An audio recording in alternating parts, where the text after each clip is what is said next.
El acceso a Internet se ha generalizado hasta llegar prácticamente al total de la población, pero eso no significa que haya desaparecido la brecha entre analógicos y digitales. La edad, nivel de ingresos, educación, lugar de residencia o incluso el género determinan nuestra capacidad para aprovechar todo lo que se nos ofrece a través de la red. Y eso hoy en día puede suponer quedarnos al margen de múltiples tareas que ya solo se realizan telemáticamente. Hoy en La Otra Arista hablamos de las brechas digitales, de cómo identificarlas y atajarlas. En casa tengo ordenador y luego el teléfono móvil pues utilizo para los bancos, para todo, para redes sociales, para leer la prensa. La aplicación del banco y redes sociales y mirar la prensa. Solamente me mensajeo con mi familia y no cojo llamadas que no conozco.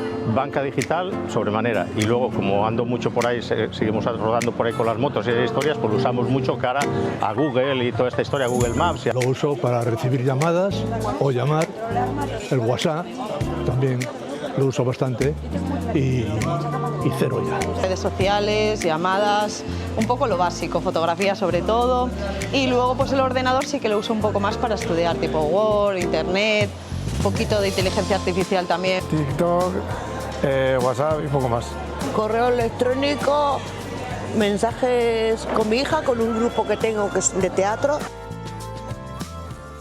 Pues para hablar de todas las aristas que tienen las brechas digitales, esta noche nos acompañan 4 mujeres, una profesora e investigadora de la Universidad de Oviedo y la directora de innovación del CETIC. También está la pedagoga que dirigió el proyecto Conectas del Gobierno del Principado y la coordinadora del programa Ruta Digital organizado por la Cámara de Comercio de Oviedo. Muy buenas noches a las 4. Buenas noches. Gracias por venir. Antes que nada, por introducir y para contextualizar, hablamos de la brecha digital, pero en un mundo donde lo digital cada vez ocupa más espacios en nuestra vida cotidiana, la brecha es digital, pero podríamos decir que es prácticamente existencial. Es decir, que ya no es solo para un ámbito de nuestra vida cotidiana.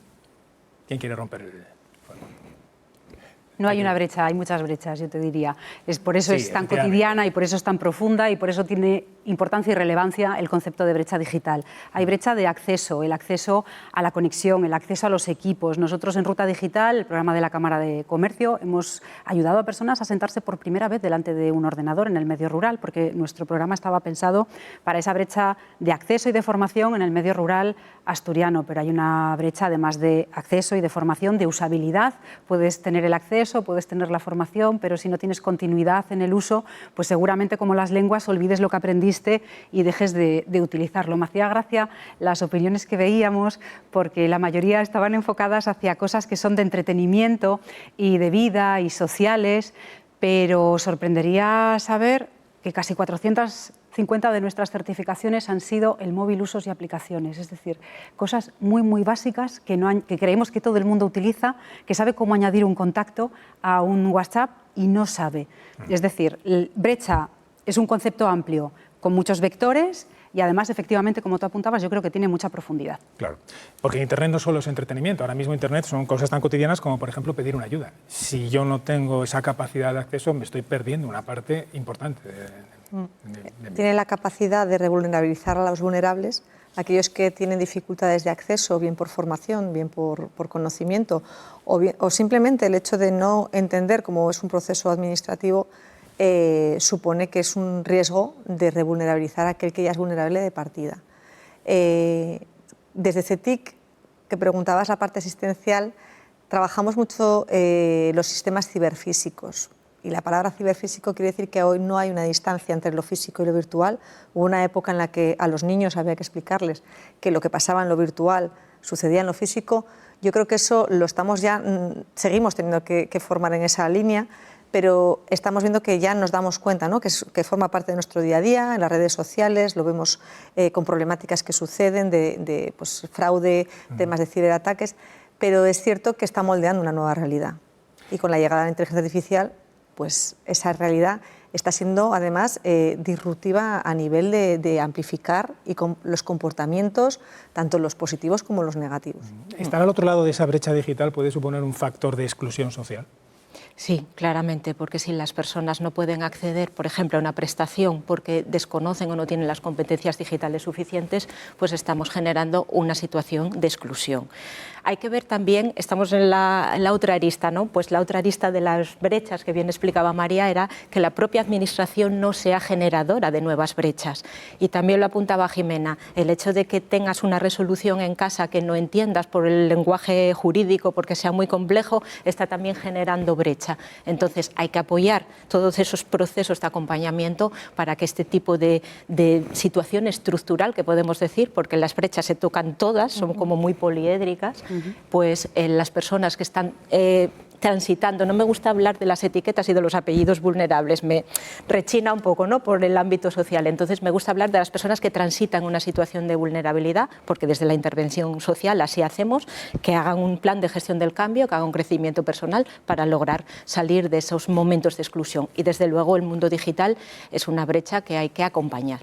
Como decía antes María, hay varias brechas, la brecha educativa, la brecha de edad, la de género, la económica. ¿Hay alguna que sea más preocupante que las demás o lo peor es la combinación de todas ellas? Yo creo que lo peor es claramente la combinación y el cruce, porque decimos hay brecha de género, hay brecha económica, hay brecha por discapacidad, pero a veces hay gente en la que se cruzan todas ellas y están actuando a la vez, con lo cual ahí hay un fenómeno también de mucha circularidad, o sea, la brecha digital genera desigualdad y la desigualdad a la vez genera brecha digital, porque si tú estás en una situación de vulnerabilidad, pues estás viviendo también con más fuerza los efectos de la brecha digital, ¿no? Yo creo que ahí estamos en un momento efectivamente de cambio en el que hay que pensar todas esas brechas conjuntamente.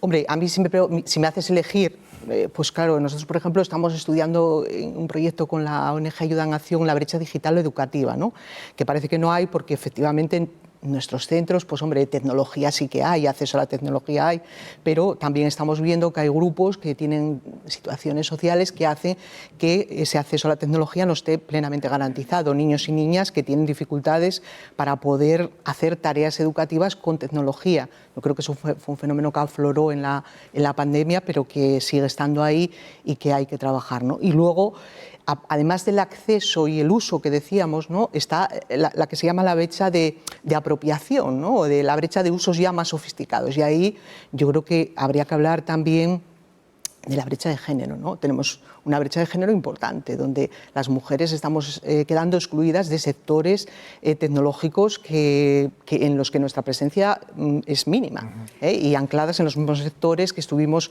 laborales en los que estuvimos toda la vida, ¿no? Entonces eso es también bastante preocupante, ¿no?, porque somos la mitad de la población. Voy a discrepar un poco, si puedo. Sí.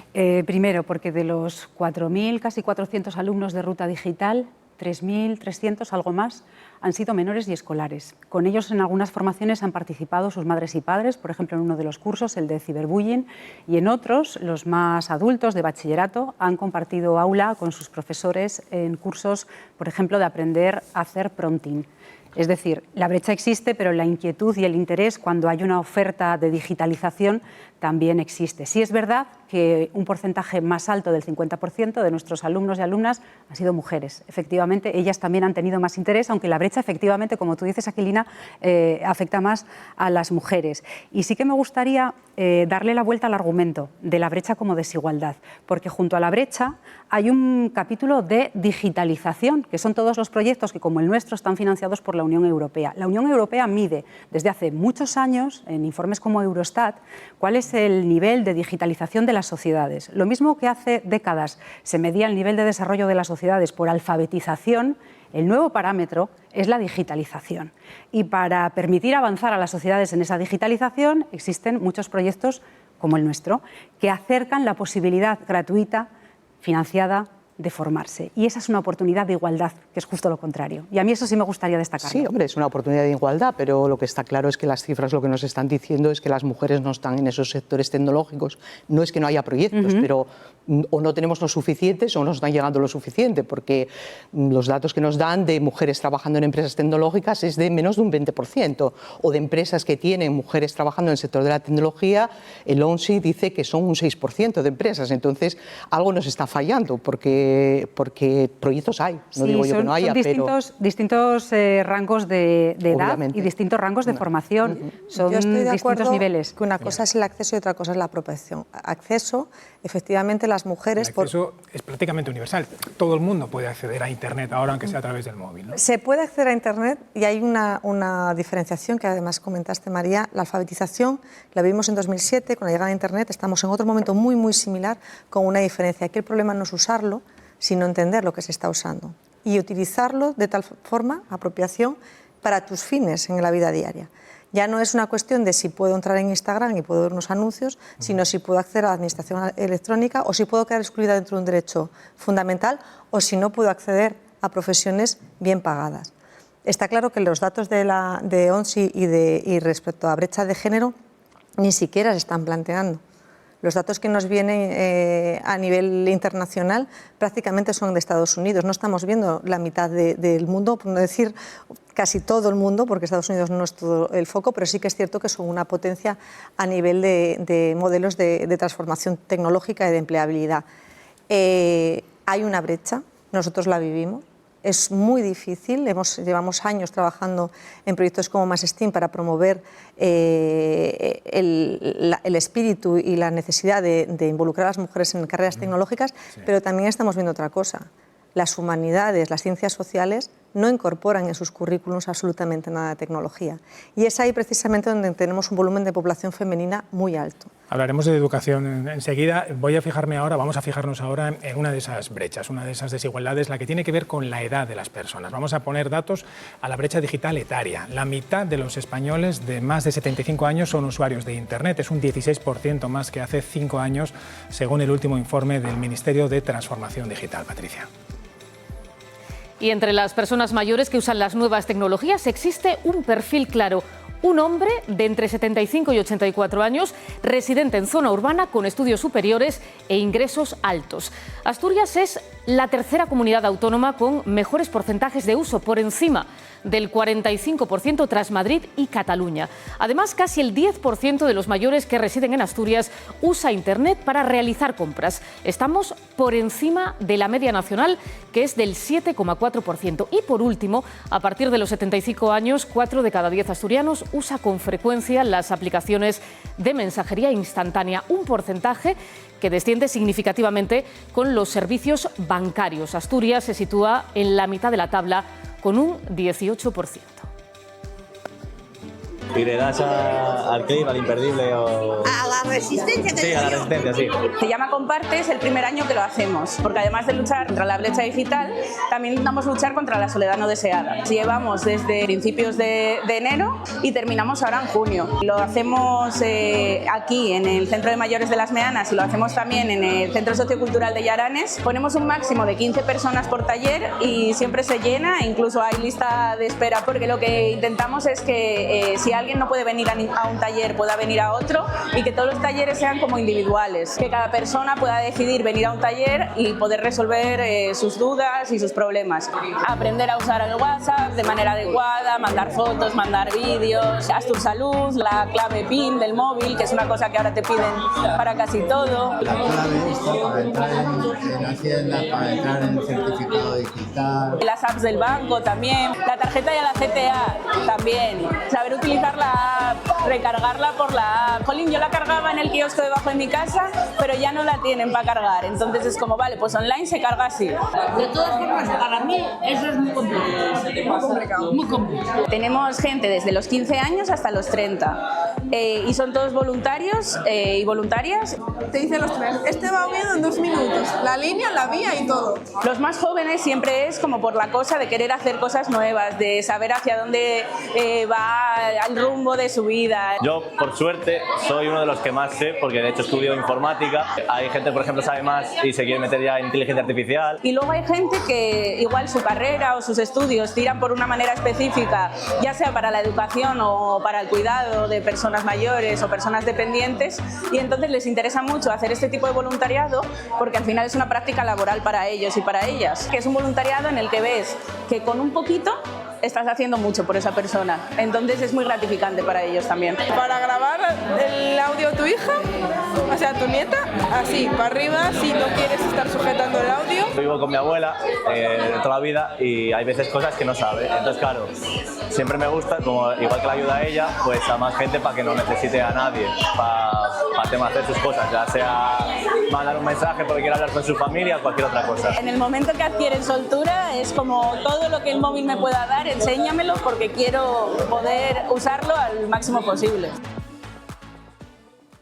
Pues mapa de situación y propuestas de solución en las que nos vamos a detener a continuación con Susana Agudo, que es profesora del Departamento de Ciencias de la Educación de la Universidad de Oviedo. ¿Qué tal? Buenas noches. Buenas noches. Las estadísticas apuntan a que los porcentajes de uso, antes lo veíamos, entre las personas mayores en Asturias sí están en posiciones destacadas del ranking. ¿Qué lo explica?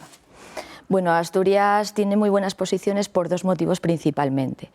Uno de los motivos hace referencia a que la comunidad autónoma, a través de las administraciones públicas, los ayuntamientos, la universidad, todas las asociaciones, fundaciones del tercer sector han impulsado muchas iniciativas y muchos programas relacionados con la competencia digital y las personas mayores. Entonces, en ese sentido, desde hace 2 décadas, más o menos, las personas mayores han tenido puntos de acceso a las tecnologías de la información y comunicación y oportunidades de aprendizaje para adquirir la competencia digital. En cualquier caso, es una brecha que veíamos, todavía persiste. ¿Por dónde pasan las soluciones? Bueno, pues las soluciones principalmente pasan por iniciativas como la que se acaba de presentar de programas intergeneracionales. Los programas intergeneracionales son programas prometedores a nivel de justicia social. Por una parte, enriquecen a las personas mayores porque adquieren esa competencia, cogen autoestima, son autónomas en el uso de esas herramientas, pero por otra parte los jóvenes están muy beneficiados, ¿no? Porque pueden enseñar algo que los demás no saben, pueden compartir, pueden entender qué es la vejez y aparecen, bueno, unos valores que a veces... Bueno, todos ganan, ¿no? Exactamente. ¿A ciertas edades se hace necesaria una formación previa, específica, sobre el uso de determinados dispositivos, de determinados servicios, de determinadas aplicaciones? Bueno, quisiera romper con la idea de que edad es dificultad en el uso de la tecnología digital. Hay personas mayores con una competencia digital altísima y personas jóvenes con carencias. Pero sí que creo que tenemos un reto desde el ámbito educativo y también social, y es hacer espacios de aprendizaje con didácticas específicas para las personas mayores. Las personas mayores parten de una experiencia de vida y además de partir de esa experiencia de vida tienen muy claro lo que quieren y quieren que el aprendizaje sea útil y práctico y que resuelva, como vimos ahora mismo en este pequeño reportaje, sus necesidades. Precisamente el uso de estas herramientas digitales adaptadas también a las querencias o necesidades de las personas mayores, entiendo que también puede ser útil para el envejecimiento activo, por ejemplo. Sin duda. Cuando hablamos de la competencia digital en las personas mayores, no debemos solo centrarnos en que las personas mayores sean usuarias, es decir, consumidoras de tecnologías de la información y comunicación. Debemos centrarnos en que sean también creadoras. Las herramientas son fáciles, son accesibles y tenemos que enseñarles a que pueden crear o utilizar ese medio para difundir sus hobbies, sus experiencias de vida, es decir, que tengan un papel más participativo, más activo en la sociedad. Ese término que se utiliza de manera académica es ser prosumidor, es decir, productor y consumidor, no solo consumidor de tecnologías de la información y comunicación. Pues nos quedamos con esas reflexiones. Susana Agudo, muchísimas gracias por acompañarnos. Gracias a ti, Patricia. Pues vamos a hablar precisamente de los dos extremos de la pirámide poblacional, de las personas mayores y de los jóvenes, de esos nativos digitales a los que tú das clase, Aquilina, porque tus alumnos ya son nativos digitales. ¿Ser nativo digital es garantía de saber usar bien Internet? ¿Por tu experiencia en clase lo ves? Bueno, yo empezaría diciendo que el término de nativos digitales nos ha hecho bastantes averías, quiero decir, porque hemos puesto una etiqueta ahí que nos gusta mucho etiquetar a la gente joven y decir son la generación tal o la cual, y bueno, parece que porque naciste en una época ya necesariamente tienes competencias digitales. Ni fue así cuando los denominamos, ni sigue siendo así ahora, ¿no? Nosotros vemos, y lo decía antes Susana, ¿no?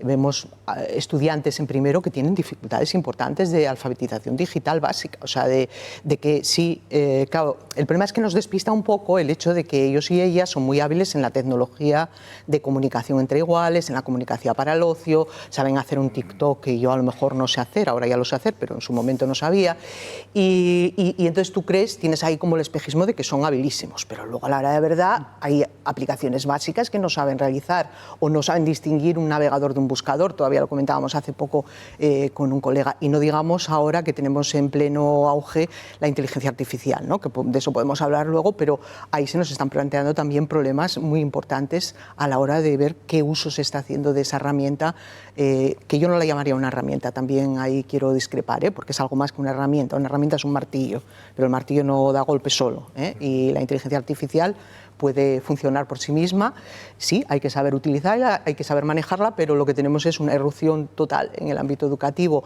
de los estudiantes universitarios, pero también de estudiantes que vienen de atrás, de secundaria y de bachiller. Nosotros estamos en este estudio viendo cómo el 90%, no tenemos todavía todos los cuestionarios elaborados, pero analizados, quiero decir, pero el 90% de los chavales está diciendo que utiliza la IA para estudiar. Entonces, bueno, tenemos un panorama bastante diferente al que teníamos hace algunos años. Hace un par de semanas dedicamos un programa precisamente a la IA. A las personas mayores lo que no les falta es voluntad, porque de hecho las encuestas dicen que lo que más utilizan es Internet, herramientas, utilizo la palabra, que tienen que ver con las comunicaciones o, por ejemplo, con los autocuidados. Es decir, lo que de verdad les resulta útil lo aprenden y lo manejan. Yo aporto la experiencia de Ruta Digital, específicamente en el medio rural asturiano. Bueno, hacen falta muchas más competencias básicas, incluso para manejar Internet, para manejar... Hay personas que te dan el móvil y te dicen, no tengo correo electrónico. Y si tienes un smartphone, es imposible que no tengas un correo electrónico. Lo tienen y no lo saben. No saben cómo adjuntar una fotografía, no saben cómo solicitar o recoger un adjunto que les llegue con un informe médico. Quiero decir, va en función de entornos. Seguramente en el entorno de las grandes ciudades sea más fácil, pero ni siquiera tampoco. Y sobre lo que apuntaban en el vídeo de la necesidad de que sean, no, en la entrevista, apuntaba Susana, la necesidad de que las personas mayores sean también creadores. Yo puedo contaros que hemos tenido un grupo en Cibullo, en Cangas del Narcea, que ha estado haciendo canciones de toda su comarca con inteligencia artificial. Se lo han pasado pipa y además han estado trabajando con una herramienta de estas de tendencia. La letra con una aplicación y la música con otra distinta. Y han estado encantados. Tienen mucha curiosidad, están muy dispuestos, pero hay que acercarles las cosas y seguir haciéndoselas accesibles. Sí. Y acompañarles, no sustituirles. Eso es, acompañarles, darles esto que se dice también de empoderar, darles seguridad, porque el desconocimiento tecnológico genera incertidumbre, genera miedo. ¿Y si meto la pata? ¿Y si doy un dato que no debo? ¿Y si toco el botón que me estropeo o bloqueo el teléfono? Es que hay muchos sí en la cabeza, en la mía también, ¿eh? Ojo, depende de la herramienta, en mi cabeza también hay muchos sí. Entonces, claro, hay que trabajar mucho todavía. ¿Cómo combatimos esa brecha etaria?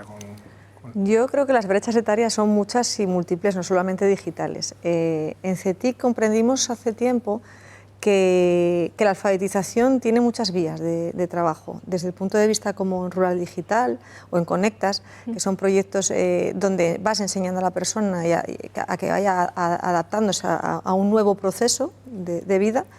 Y hay otras fórmulas que lo hicimos en Rural Tech, que fue el atraer a aquellas personas que no tienen ningún interés en usar la tecnología, pero que tienen que convivir con ella, pero que tienen otro conocimiento que generaciones más jóvenes no tienen.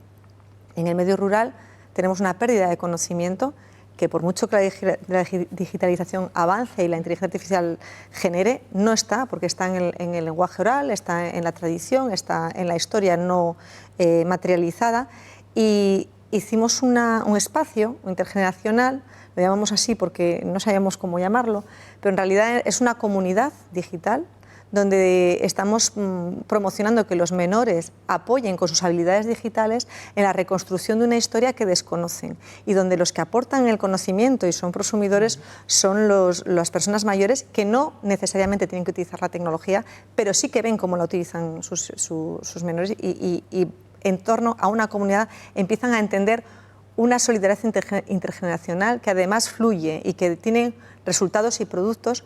Inicialmente lo hicimos con cuestiones muy tradicionales, ¿no? con temas de patrimonio, con temas de tradición oral, y evolucionamos al punto de hacer el mapa hidrográfico del Valle de Peón, Arroes y Candanal, que si no los menciono a todos se van a enfadar. ¿Dónde está la sede? Que es donde está la sede de Rural Tech, y ese mapa hidrográfico, que parece que es un producto y que podría quedar como una anécdota más, va a servir para futuras investigaciones sobre la salud del suelo y sobre cómo el cambio climático está afectando a los manantiales de Asturias. Por tanto, la brecha etaria muchas veces es como una especie de edadismo, ¿no? Bueno, es gente que se está quedando fuera, pero porque está fuera de todo lo demás, no solamente de lo digital. Lo interesante es incorporarlos a esta vida, porque tienen mucho que aportar. Y porque acaban componiendo canciones. Y yo no sé qué os parece, pero tengo la sensación de que independientemente de la edad, la brecha en sí misma es una resistencia al cambio que es inherente al ser humano. Nos cuesta mucho cambiar de ciclo, cambiar de periodo. Yo recuerdo, mi madre se le estropeó la cocina de mandos. Cuando se vio en la necesidad de tener que utilizar una digital, o sea, se subía por las paredes, no quería a toda costa que le pusieran una de mandos, y es imposible. Y hay muchas personas mayores que a lo mejor se plantean, no, esto ya no es para mí.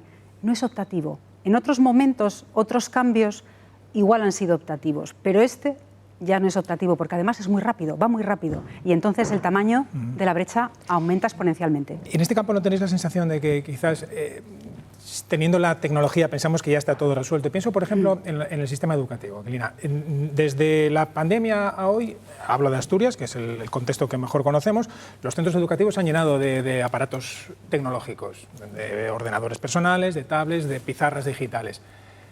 Pero eso ¿ha garantizado la mejor formación de los estudiantes en ese ámbito o no? Bueno, antes de decir sobre esto, es que yo me quedé ahí con una cosa sobre lo del edadismo y las personas mayores. Yo que ya soy una persona mayor, ¿no?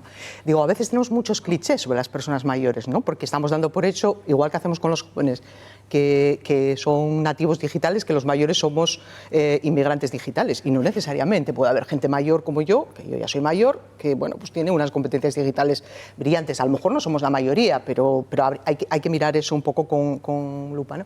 Sobre lo que dices, hay un autor que se llama Evgeny Morozov, que habla en la época del capitalismo digital de las tendencias del solucionismo tecnológico, ¿no? Esto lo vimos en la pandemia. Creíamos que lo íbamos a solucionar todo con la tecnología, y luego resulta que era algo tan elemental como lavarse las manos, ponerse una mascarilla y usar gel hidroalcohólico, no era tan tecnológico. Entonces, no, todo no lo soluciona la tecnología, y a ver, vivimos, insisto, en una era de capitalismo digital. Aquí hay que tener claro también que la tecnología tira tanto porque ahí está ahora mismo moviendo toda la economía. Entonces, hay cantidad de innovaciones tecnológicas que están destinadas a mover el mercado y a conseguir ingresos. Sí. Y los demás vamos detrás con la lengua afuera, que yo ahí quiero romper una lanza también por las familias, por los educadores. Dicen, bueno, es que tenemos que, pero a ver, también habrá que decir a quien fabrica la tecnología que habrá que pensar en una tecnología un poco más humana y menos agresiva. Pues, por ejemplo, todo lo que estamos viendo ahora con los niños y las niñas, ¿no? Ese anteproyecto de ley de protección de los niños y las niñas en entornos digitales, que les está diciendo a las empresas, bueno, hay que tener unas cautelas a la hora de transmitir y de crear contenidos para los niños, ¿no? Yo este día estaba tomando un café y había unos señores allí que eran empresarios de tecnología, y yo soy muy de escuchar conversaciones, sobre todo cuando las conversaciones se hacen al alto la lleva y es para que las oigan, ¿no? Y entonces ellos estaban entre ellos explicándose unos a otros cómo conseguir más beneficios, ¿no? Y cómo decían, hay que coger a los de la capa de abajo somos nosotros, ¿no? Les damos gratis tal cosa y a partir de ahí ya los tienes al...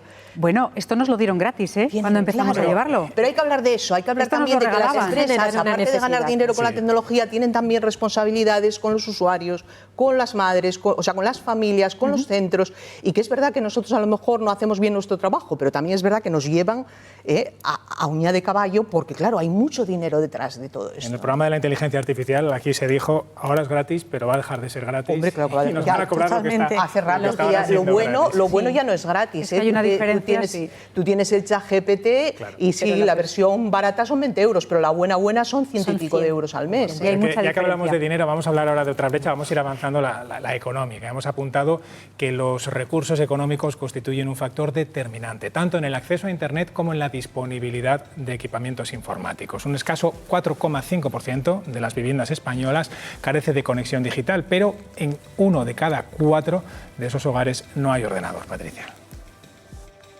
Y en Asturias, el 29% de los hogares en situación de pobreza no dispone de ordenador, ni de sobremesa, ni portátil, ni tablet. El porcentaje disminuye hasta el 16,4% en el caso de los hogares no vulnerables.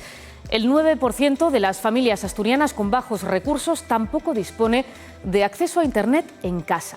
En 1 de cada 4 casos, la conexión se realiza únicamente a través del teléfono móvil. Y estos datos, ¿en qué se traducen? Pues en que cerca del 40% de las personas vulnerables no tienen habilidades ni competencias digitales. Esto significa que no saben mover, copiar o guardar archivos, tampoco enviar correos electrónicos o utilizar programas informáticos sencillos como un procesador de texto. Todos estos datos se extraen del estudio Nuevas Tecnologías, Brecha Digital y Hogares Vulnerables de la Red Española de Lucha contra la Pobreza. El informe se elaboró en 2021, cruzando los resultados de la encuesta sobre equipamiento y uso de tecnologías del INE con más de 15.000 entrevistas a personas de entre 16 y 74 años. Los resultados muestran que la brecha digital es un amplificador de la exclusión. Esto afecta de una manera transversal desde los 16 años en etapas muy incipientes ya, porque si vives en hogares donde existe esa carencia material severa, te encuentras en un hogar donde no hay dispositivos, los costes ocultos que tiene la digitalización y que especialmente las personas en riesgo de exclusión social no pueden permitirse la conectividad de los datos. Por eso tan importante los puntos de acceso público. Encontramos un lenguaje también que se usa en la digitalización que aleja, que no acerca a la administración pública, no está adaptado, no hay una accesibilidad garantizada, no se hace una digitalización desde la mirada de la inclusión digital. Vemos que al final hay muchos trámites que conectan a derechos básicos, como es el tema de las becas en educación, el acceso a una cita médica en salud, a un empleo donde tienes que pedir una cita con tu servicio de empleo, con los servicios sociales. En cierta manera la presencialidad también se va disminuyendo en muchos servicios públicos, que te hace que puedas tener una dificultad de acceso incluso a ayudas, prestaciones a las que tú tienes derecho. La digitalización no debe olvidar que está al servicio de las personas y que debe ser una facilitadora del acceso. Nosotros hemos identificado ya este reto, trabajamos desde el acompañamiento a las personas, no solo reforzando sus competencias digitales, sino también acompañando en la tramitación de muchas ayudas, muchas prestaciones. Se conecta a la parte de la vulnerabilidad ligada a la situación socioeconómica y a veces también a la exclusión territorial que supone vivir en localidades rurales donde la conectividad tampoco está garantizada. Pues para mitigar las brechas digitales trabaja desde hace 25 años la Fundación Cibervoluntarios. Hemos hablado con uno de sus portavoces y con una chica asturiana que forma parte de la red que de manera altruista ayuda a otros a hacer un buen uso de las tecnologías. No se trata solo de una única brecha digital, la desigualdad digital afecta de diferentes formas según la edad, el lugar donde resides, el nivel socioeconómico o educativo. Personas mayores, inmigrantes, con centros penitenciarios, con personas con diversidad funcional. Y esa pobreza digital afecta a todas las condiciones. Estamos hablando de la banca online, estamos hablando de aplicaciones sociosanitarias, estamos hablando de administración electrónica. Yo empecé antes de ser docente y fue gracias a ellos que descubrí esa cosita por dentro de decir yo quiero enseñar. Las personas cibervoluntarias son el corazón de la Fundación Cibervoluntarios, son las que hacen latir a lo largo de estos 25 años todas las actividades que hemos ido desarrollando. A mí lo de aportar el granito de arena para ayudar a la gente siempre me ha gustado. Tenemos perfiles muy amplios, en edad por ejemplo tenemos personas desde 16 años hasta 75 años ofreciendo estas formaciones. No hace falta tener un perfil técnico para ser una persona cibervoluntaria. De todo. Sí que hay mucha gente jubilada que dicen, oye, pues quiero colaborar, hay profesores jubilados que dicen, oye, yo quiero seguir enseñando. Hemos formado a cerca de 1.500 personas allí en Asturias. Durante todo el curso, pues una vez al mes, una cosa así, nos dan formación de los distintos talleres que tiene, que tú te apuntas, algunos te coinciden por horario, otros no, pues hay dos grupos, entonces te van contando cómo dar esa formación en concreto. Y el voluntariado tecnológico se convierte en esa palanca de cambio para muchas personas en situación de vulnerabilidad digital. Primero yo empecé con todo esto estudiando una carrera de ciencias. Me gusta y eso yo de verdad les agradezco el alma y todo porque ayudaron a enfocar mi carrera profesional.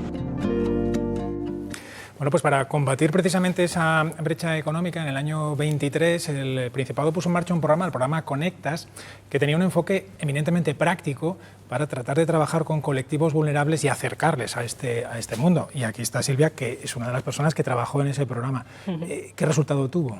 Pues un resultado muy positivo, Nacho. La verdad es que, bueno, sobre el programa que nos presentó el estudio, más bien Patria, antes, espero haber rebajado un poco ese nivel de ordenadores y de tablets en las familias más vulnerables, porque hemos trabajado con 1.654 personas a lo largo de todo el territorio de Asturias, con una doble vía, ¿no? Primero era la ayuda directa a través de lo que llamamos el bono Conectas, que era un bono de 1.000 euros para la compra de un ordenador o de una tablet convertible y para pagar la conexión a Internet durante un año. Y a lo largo del año, finales del 22, principios del 23, iniciamos lo que llamamos los itinerarios de inclusión social digital con las personas que participaban en Conectas, que en realidad eran 3 grupos, ¿no? Porque en el fondo del origen de Conectas pues está un proyecto de investigación que financió con fondos Next Generation a través del Ministerio y que de alguna forma quería determinar y orientar lo que se llaman las políticas evidenciadas informadas por la evidencia científica. Entonces lo que tratábamos era, por un lado, combatir las brechas digitales que ya hablamos en la mesa y por el otro lado, saber qué línea de acción tenía que tomar el Gobierno del Principado, en este caso la Consejería de Derechos Sociales y Bienestar, para la inclusión social digital. El resultado fue muy positivo. De los 3 grupos, en el primer grupo ofrecíamos un itinerario presencial, en el segundo grupo ofrecíamos solamente una tutoría a demanda, si las personas lo solicitaban, y en el grupo C pues no hicimos ninguna intervención porque nos servía de grupo de control para ver cuál de las 3 intervenciones era la más positiva. Evidentemente no puedo más que volver a validar lo que ya se puso de manifiesto en la mesa. El acompañamiento es vital y digo 2 o 3 ideas fuerza que yo creo que son las que definen a Conectas. La primera es el hecho de que todas las personas, y perdonadme, pero voy a sacar aquí la patita de lo social. Éramos del ámbito de lo social, éramos profesionales de pedagogía, de educación social, trabajadoras sociales, integradoras sociales y nuestros auxiliares de formación, que eran como el referente que tuvimos, que eran las propias personas perceptoras de rentas mínimas de salario, que tenían un nivel, digamos, medio y que acompañaban como un efecto espejo y tractor para que el resto de personas vieran en positivo que la situación de vulnerabilidad es una situación y no una etiqueta de la persona. Entonces, eso fue una idea que llevó a la gente a generar una adhesión con el proyecto hasta el final del itinerario.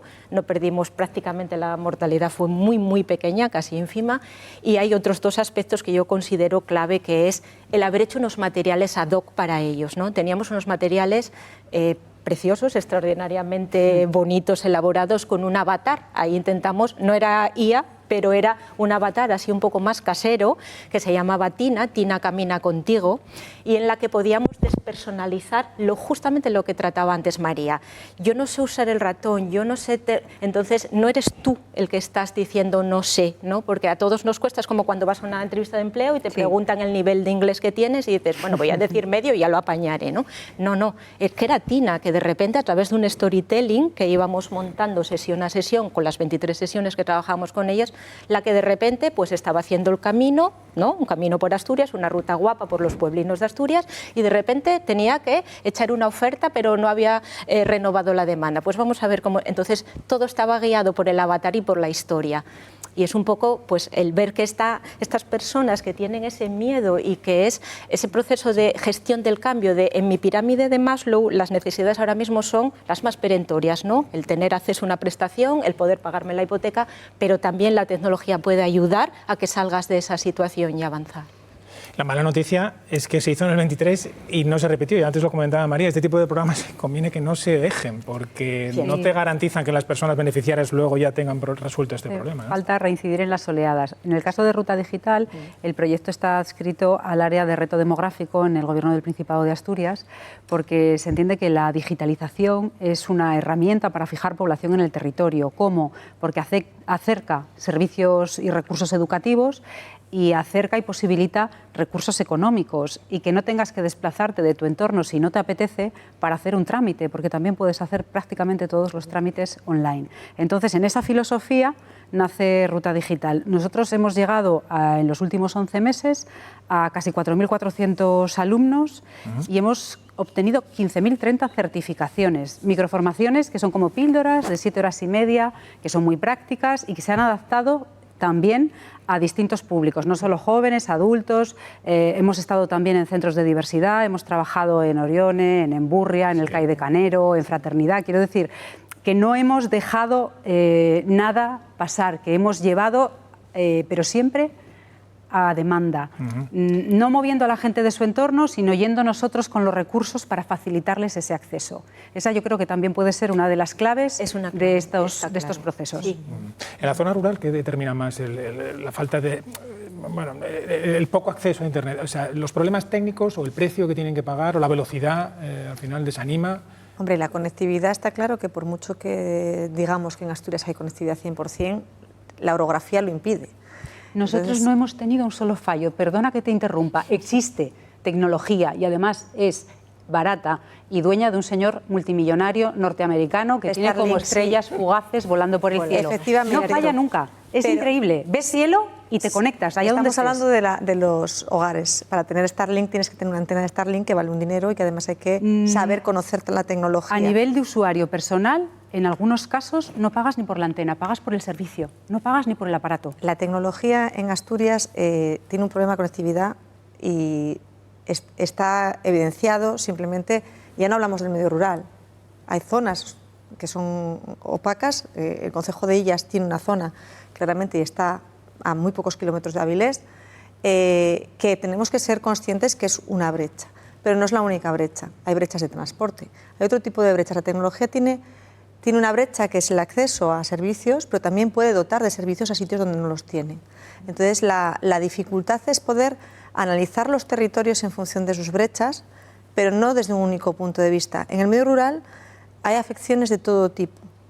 La tecnología que llega a un agricultor puede ser muy de frontera. Hay unos tractores ahora mismo impresionantes. El otro día estuvimos en un evento en la finca de la Prulleira y había una persona mayor, jubilada, un ganadero con una historia de vida espectacular, formado, con capacidad tecnológica, con capacidad económica, y dijo: la llegada de la tecnología al medio rural ahora mismo es como cuando llegaron los tractores y dejamos atrás el arado. Supone equidad, la tecnología supone equidad. Las brechas estructurales hay que eliminarlas, es una responsabilidad de las administraciones. Es una responsabilidad de las administraciones también potenciar programas como los que acaban de comentar, tanto para Rural Digital como Conectas.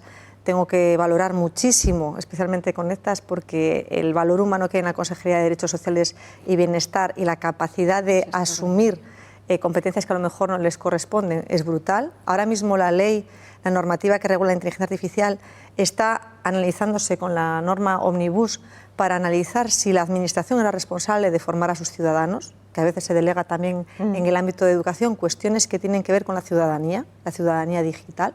Dices una responsabilidad de las administraciones. En el caso de la infraestructura en la zona rural y de las empresas. Dado que es un servicio básico, porque a veces se dice que a las empresas no les interesa invertir en la zona rural porque no van a obtener mucho beneficio. Hablo de empresas de telecomunicaciones. Si estamos hablando de las grandes empresas tecnológicas, es para abrir otro debate. Sí. Pero a mí me gusta decir mucho una cosa, que es que en el 2007 hablábamos de la tecnología como un generador de valor y actualmente se habla de la tecnología como un generador de monetización. Y moneda y valor no es lo mismo. Y es fundamental que hemos perdido ciertos principios a la hora de progreso tecnológico. En CETIC tenemos un lema que es que el progreso tecnológico no supone progreso social. Y tiene que ir de la mano, porque si solo se enriquecen unos, pues sí, hay una responsabilidad. Quizás no sea la palabra responsabilidad, quizás la palabra sea ética, que es otra palabra que nos gusta mucho utilizar, que últimamente hay un poco de lavado de ética, pero la palabra ética es fundamental. Y luego hay una responsabilidad en las pymes y en la búsqueda de una gestión de cambio intraempresarial. La incorporación de tecnología, que ahora además estamos viéndolo desde CETIC, lo vemos muchísimo, queremos implantar IA, vemos a una empresa que implanta IA y que todo el mundo habla de sus ventajas y de la incorporación, requiere que esa utilización de la tecnología sea responsable por parte de los trabajadores, y hay una responsabilidad también en que esa gestión del cambio no sea la introducción únicamente digital, la digitalización de la empresa, sino la transformación de procesos, de aprendizaje de los trabajadores, de conocer riesgos y responsabilidades de cada uno de ellos dentro de su proceso de trabajo. Todavía quedan zonas oscuras en la zona rural asturiana, pero se ha invertido mucho estos últimos años, porque para ayudar precisamente a combatir la brecha territorial, en el caso de Asturias, el Gobierno del Principado y las compañías privadas de telefonía han invertido más de 126 millones de euros desde 2019. Es un desembolso para extender la banda ancha y la fibra óptica por todo el territorio asturiano, también por llevar la conexión móvil con tecnología 5G por satélite a núcleos con menos de 10.000 habitantes. La alfabetización digital y la barrera tecnológica tienen otra lista, la de género. Esta brecha se ha ido reduciendo, pero como hemos visto, persiste de manera acusada entre las mujeres de más de 75 años. Patricia.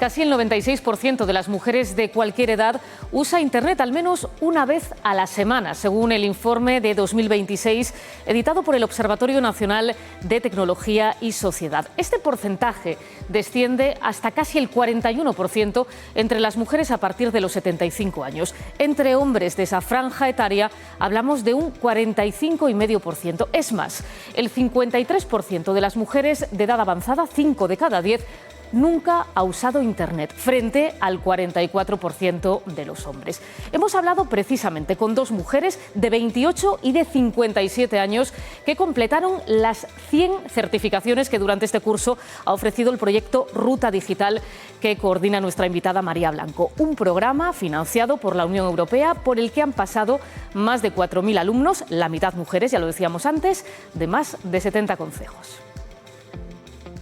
Hacíamos 2 días a la semana en clase, ahí en un local, y luego el resto tú lo hacías independientemente en casa. Eran 18 personas de diferentes edades, por interés, y venían todos los días, no faltaba ni uno. Empezamos en septiembre. Los acabé en noviembre, pero creo que duró más porque ellos vinieron al concepto de Cudillero, pero fueron por los pueblinos. Pierdes el miedo, cojas más confianza y ya te atreves a hacer cosas nuevas. Pedir una cita por teléfono de médico, para manejar las aplicaciones de un banco. Esto para mí fue una maravilla de programa y la gente lo necesita esto. Porque tú vas, te digo, vas a un supermercado, ahora vas. Y tienes que esperar una cola porque una pobre paisanina está ahí que no sabe qué botón apretar para hacer la compra. Cada vez más trámites y gestiones se hacen todo a través de Internet y mediante plataformas digitales, entonces me pareció que era una buena oportunidad para actualizarme y aprender un poco más online, todas a través del ordenador, incluso en ratos libres que tenía a través del teléfono. Son temarios bastante asequibles, cortos, bueno, hay algunos más extensos y luego al final tienes un test de unas 15, 20 preguntas dependiendo del curso y se hacen muy bien, son rápidos. Inteligencia artificial, porque antes ya te digo, no conocía ninguna plataforma, ninguna página que se dedicase a eso y ahora bueno, como que tengo una base, entonces el día de mañana si me encuentro con algo pues ya tengo una base sobre la que tirar. Y también me sirvió para reforzar conocimientos antiguos que tenía, por ejemplo el lo tenía un poco olvidado y ahora gracias a esto como que lo reforcé y lo recuperé otra vez. Pues existe una brecha más, y alguna más que no trataremos esta noche, pero una brecha más de la que sí queremos hablar esta noche. Yo creo que, Aquilina, tú la comentaste al principio, la brecha de género. ¿Qué quiere decir esto? ¿Que las mujeres usan menos Internet? No, hablamos de otra cosa, pero existe esa brecha. Datos. ¿En qué consiste? A ver, consiste sobre todo en una brecha de usos avanzados. Por ejemplo, ahora con la inteligencia artificial se está viendo cómo nosotras accedemos menos a la inteligencia artificial que los varones, pero curiosamente hay un dato en otro sentido, que es que somos también más conscientes de los riesgos y de los problemas éticos que tiene la inteligencia artificial. Pero también es un rasgo de inteligencia. Un rasgo de inteligencia femenina. Pero aparte de eso está el tema, bueno, del acceso a los estudios y luego la consecuencia que tienen el acceso al mercado laboral, ¿no? Estamos con unos porcentajes, bueno, habría, según las fuentes que utilices, dan unos u otros, pero como de un 28% de mujeres estudiando ingeniería, pero que si te fijas en la ingeniería, por ejemplo, informática, baja al 14%, a datos de toda España, ¿no? ¿Cómo es posible que las mujeres no estemos ahí? Si miras la formación profesional, resulta que cuando vas a mirar grados superiores, por ejemplo, en especialidades de diseño de plataformas web o de diseño de plataformas informáticas en red o de otra que se llama algo así como administración de aplicaciones informáticas en red, los porcentajes están entre el 9 y el 18%. Claro, si miras otro tipo de estudios que tienen que ver con estética, peluquería y tal, las mujeres estamos al top. Entonces, al final resulta que estamos en los mismos sitios donde estuvimos siempre desde el punto de vista laboral. A ver, yo creo que hay uno de los retos que tenemos delante es preguntarnos por qué, pero sobre todo contestar, o sea, saber contestar. Y es difícil contestar, porque no es que las mujeres no seamos inteligentes. Hay autoras que están hablando de una brecha digital que tiene que ver con la violencia que hay contra las mujeres en los entornos digitales y que las mujeres perciben el territorio digital como un territorio hostil. Nosotras estamos haciendo ahora una tesis, por ejemplo, sobre la violencia digital contra las mujeres jóvenes y estamos encontrándonos datos como para pensarse un poco qué es lo que está pasando. Luego está el tema de los referentes. Las mujeres estamos poco en los espacios digitales, estamos menos que los hombres. Nosotros participamos en un grupo de mujeres que editan en Wikipedia con la iniciativa Wikisfera, porque no hay editoras en Wikipedia, la mayor parte de los editores son hombres y no hay contenido sobre mujeres. Las artistas, las científicas, las mujeres que tienen carreras profesionales estupendas no aparecen en la Wikipedia y sus homólogos varones sí que están ahí, ¿no? Entonces, claro, hay que contestarse por qué. Igual es que las mujeres no tienen referentes, pero también que para ellas el territorio digital es un territorio hostil y luego también estamos estudiando el tema de la formación profesional. Igual es que estamos ante culturas muy masculinas donde las mujeres cuando entran con mucha dificultad y les cuesta mucho mantenerse ahí, ¿no? Porque son territorios habitados por hombres en los que ellas no se sienten cómodas, por decirlo de una manera suave, ¿no? En vuestros entornos, bueno, en el caso de María, en la experiencia que has tenido durante estos meses o en vuestros entornos laborales, ¿notáis esa falta de mujeres en estos ámbitos? Nosotros hemos tenido más del 50% de los alumnos han sido alumnas. Yo me estaba sonriendo porque estoy pensando que en esta mesa para hablar de digitalización... En ese vídeo había dos. Somos 4 mujeres, más Susana, que ha hablado antes, 5. Entonces, no deja de ser paradójico. También es paradójico que estemos hablando de digitalización y 3 de 5 estemos con papeles encima de la mesa.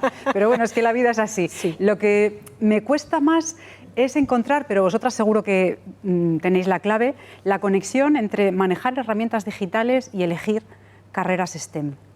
No sé si están relacionadas esas dos cosas directamente, si la una lleva a la otra o son cosas distintas que merecen un análisis por separado. No lo sé. Yo creo que merecen un análisis por separado. Una cosa son las profesiones STEM, que son STEAM, que se ha cargado en algún momento, hemos perdido la A por el camino. Que voy a explicarle simplemente a los espectadores que igual no lo saben, son formaciones científico-tecnológicas, pero que vienen de una nomenclatura que significa ciencia, tecnología, matemáticas, y se nos olvidó el arte. Tenía arte, pero no está. Y lo hemos perdido. Casualmente, probablemente, porque las mujeres estamos mucho más presentes en la cultura creativa. Nosotros, como CETIC, tenemos un problema de captación de talento femenino, es muy, muy complicado, y también percibimos que el talento femenino tecnológico enseguida se va a perfiles de gestión. Yo tengo una percepción, y esta es completamente personal, no tengo un estudio realizado, pero sí que creo que tiene mucho que ver como aquella época en la que cuando una mujer accedía a un puesto de trabajo cercana a la dirección, los ambientes de relación no estaban, no era donde normalmente participábamos las mujeres. En el mundo tecnológico esos ambientes se han reproducido. No hay más que ver violencia en el ámbito gamer. No quiere decir que no haya mujeres gamers, pero sí se ha ejercido violencia sobre ellas y las han discriminado. O sea, es complicado vincular a la mujer en el ámbito tecnológico cuando todos los referentes pues, tienen un perfil determinado, una visibilización determinada, unos espacios de relación determinados, que es complejo. Pero no es lo único. En el caso del uso, en las que sí que están las mujeres, no aparece la tecnología. O no se involucra. Yo estoy pensando en ayuda a domicilio. Mañana, si metemos robots en ayuda a domicilio, como se plantea en el campo del acompañamiento a las personas mayores en el ámbito rural, porque no hay perfiles que acontezcan, ¿quién va a utilizar esa tecnología? ¿Qué brecha vamos a encontrar laboral ahí?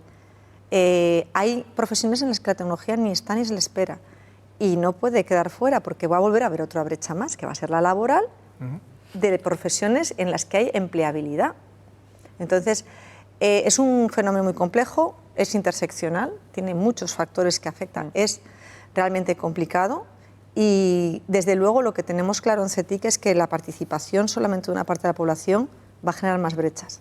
No es un tema de ir en contra de la masculinidad dentro de las profesiones, sino de equidad, volvemos al equilibrio, buscar equilibrio, porque las relaciones y las situaciones vitales que vivimos todo tipo de personas, del ámbito rural, del ámbito urbano, las mujeres, los hombres, los menores y los adultos mayores, generan riqueza. La colaboración genera riqueza y es una pérdida de riqueza, no de monetización, el perder la participación de la mujer en este ámbito. La brecha de género es un reflejo virtual de una desigualdad social, de alguna manera. Está reflejando esa... Sí. Y efectivamente no tiene nada que ver con las competencias, porque completamente de acuerdo con María, que todos los, en cualquier evento en el que, o formación que planificamos con tema tecnológico, son las mujeres las más atrevidas, las que menos miedo tienen, son las que proyectan.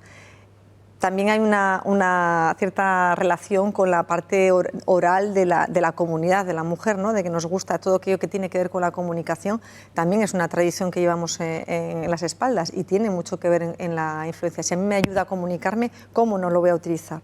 Desde luego, las mujeres utilizamos antes el WhatsApp que los hombres en determinadas edades, porque nos permite comunicar. Pues sí. por ir terminando y pensando ya en el futuro, pensando en las nuevas generaciones, ¿cómo combatimos esa brecha económica a la que antes hacíamos referencia, de las dificultades de acceso de algunos, no digo familias, incluso pues grupos sociales, a esta tecnología tan popular? ¿Cómo trabajamos ahí? ¿No? ¿Qué podemos hacer?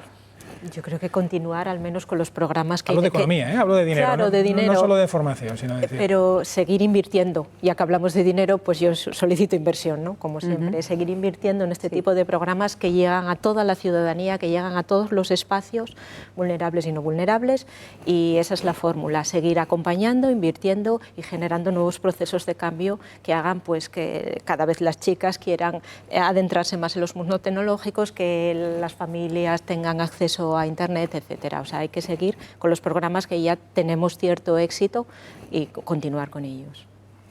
Yo diría que además hace falta que esos programas formen parte de políticas públicas que sean, que se sostengan, que sean sostenibles. No puede ser que haya iniciativas maravillosas que ahora mismo están funcionando y que luego desaparecen. Claro, ahí está el factor económico, ¿no? Pero bueno, yo creo que las administraciones públicas, como decía Jimena, pues tienen una obligación también con la ciudadanía. Y eso, por ejemplo, en educación se ve claramente, ¿no? Todo el tema digital en educación, sí, se potenció mucho todo lo que es el acceso a herramientas y a software, a hardware, a aplicaciones, pero hay poco trabajo con el profesorado, acompañamiento a las familias, acompañamiento a los propios jóvenes en actividades extraescolares. Hace falta entrar ahí con políticas públicas pensadas, diseñadas y que tengan durabilidad en el tiempo. Porque además esto no es un fenómeno que acaba de empezar y que va a desaparecer, esto va a ir a más y por lo tanto hay que tener estrategias para afrontarlo desde el punto de vista de la ciudadanía. Y en un mundo de influencers, pues habrá que influir en cada uno en su ámbito de aplicación. Las empresas tendrán también que potenciar determinados programas internos y políticas internas empresariales, los centros tecnológicos potenciar también el factor humano de la tecnología y las universidades y otro tipo de entidades fortalecer en aquellos ámbitos donde la administración no llegue. Desde luego esto va de todos. Hablamos de sistemas ciberfísicos y en la ciberfísica hay muchísimos agentes que pueden contribuir. No se puede dejar todo a la administración porque si no sería insostenible. Desde luego todo lo que tiene que ver con equidad y derechos fundamentales y protección, sí, porque es un tema de seguridad, ya no ciberseguridad, sino seguridad física, y en ese campo, desde luego, la Administración tiene mucho que hacer todavía. Y deberíamos hacer que la experiencia sea amable, para no traumarnos, porque otros procesos y otros cambios educativos, formativos, de ciudadanía han podido ser traumáticos históricamente. Si lo hacemos fluido y fácil va a ser mejor para todos y eso, vamos a estar todos más contentos, más felices y no nos vamos a enfrentar con pavor a las tecnologías y a las herramientas.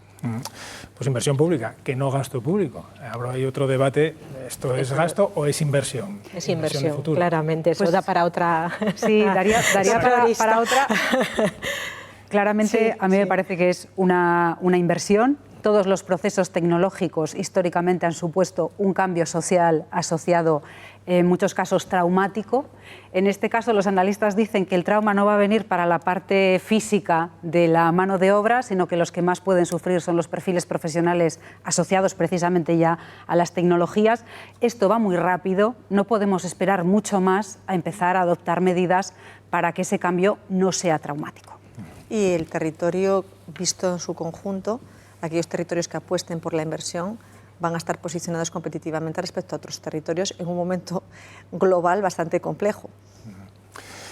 Pues muchas gracias a los cuatro por acompañarnos esta noche. Gracias también a todos ustedes, señoras y señores. Hemos hablado de las brechas digitales. El próximo miércoles, en un nuevo programa, hablaremos de otro asunto de actualidad. Gracias y hasta entonces.